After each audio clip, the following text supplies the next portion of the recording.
Yeah, my name is Dr. Fred Bell, and I've been a scientist, I guess, since I was a kid. I attended the University of Michigan when I was very young, and then I went from there, and I worked at the University of Michigan in a physics lab at the Randolph Lab under a guy by the name of Dr. Katz. We did some research with the Philadelphia experiment, which wasn't called that in those days. It was just some area of phenomenal research that was being done. Worked with atomic equipment like the cyclotron, the synchrotron. Left that, I went into the Air Force.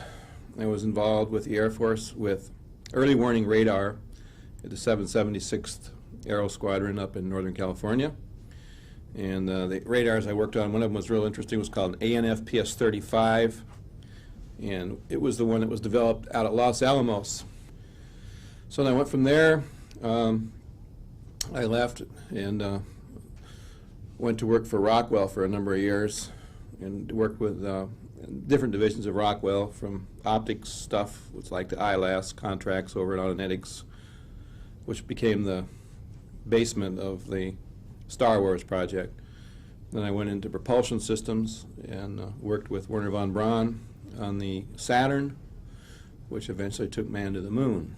And I left the aerospace industry and went into electronic instrumentation.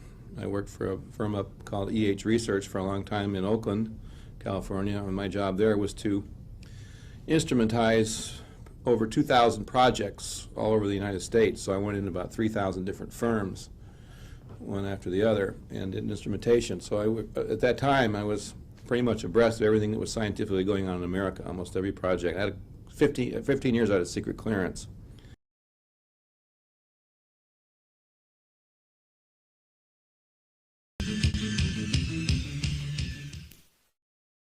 And once again, we hear of another coast-to-coast guest who has sadly passed on, this time Dr. Fred Bell. What are some of the symptoms of electronic harassment? Well, there's a bunch of them, and there's also environmental symptoms, too.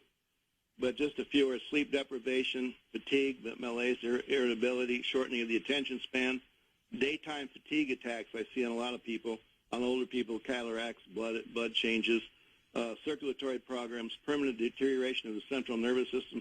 Another one is very common is blurred vision and loss of concentration, whole body jerks, shaking of the body, heat flashes, artificial fever, shortness of the breath, loss of control of the vocal cords, which is because of that radar flashlight studies, that kind of stuff,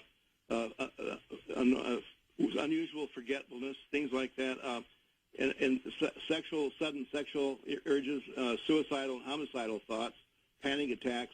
And the biggest one that I see of all in the people I do is some form of depression and extreme paranoia.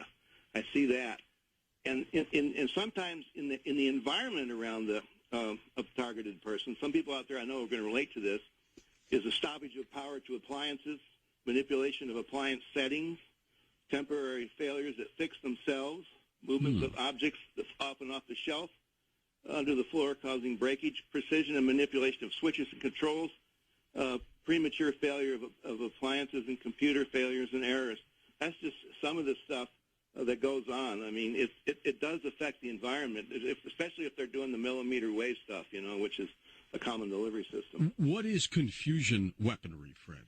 Well, confusion weaponry it was basically brought about several years ago where we were using thoughts to, frequencies that mess up the thinking system of the body. Okay, this was the original, how it really all started.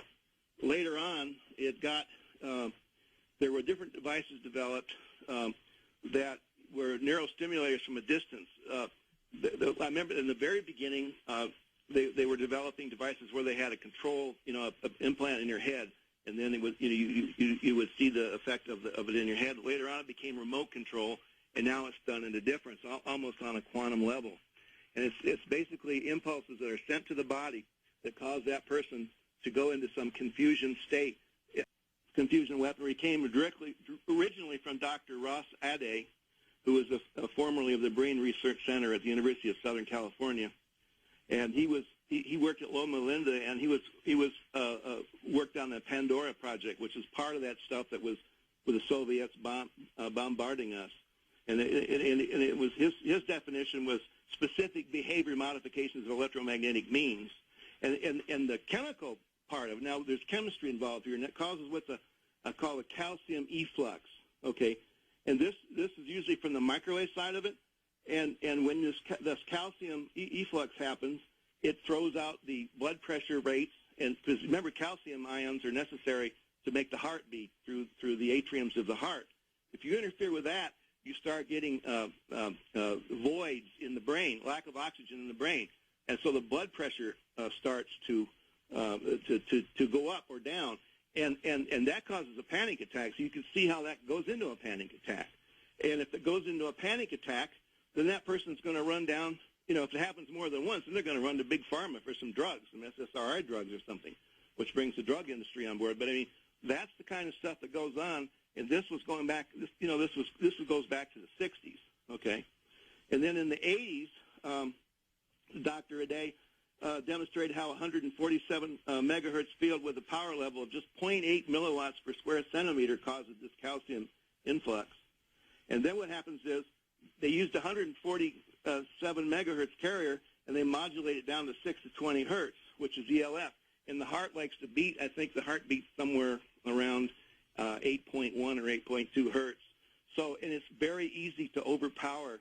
The human body only generates about 20 millivolts, average person in the brain, sending it down through the central nervous system, which then has to be distributed through all the electrical factions of the body, which is everything. So it doesn't take much with a small millimeter beam to interfere with that delicate process of the human being. And because when you go to that millimeter wavelength stuff, which is considered between 30 and 300 gigahertz, that makes it pencil beam-like, laser-like technology that once a person's zeroed in on from all of these things we've been discussing about voice and speech patterns and listening to them on the computer and the phone and all of that, it's no problem to zero in with 2 pencil beams on that person and do all kinds of disruptive things, including introduce a audio component between the 2 small millimeter wavelength beams, which has an audio component. And people then hear themselves, somebody's talking in their head. And some of the people I've talked to say that, one lady specific, I remember, she said, I could hear it was in the control room. I mean, I could hear people in the background talking, and these voices are in my head. And this was very unusual. And then this is the kind of stuff that we run across, and not just one case, a lot.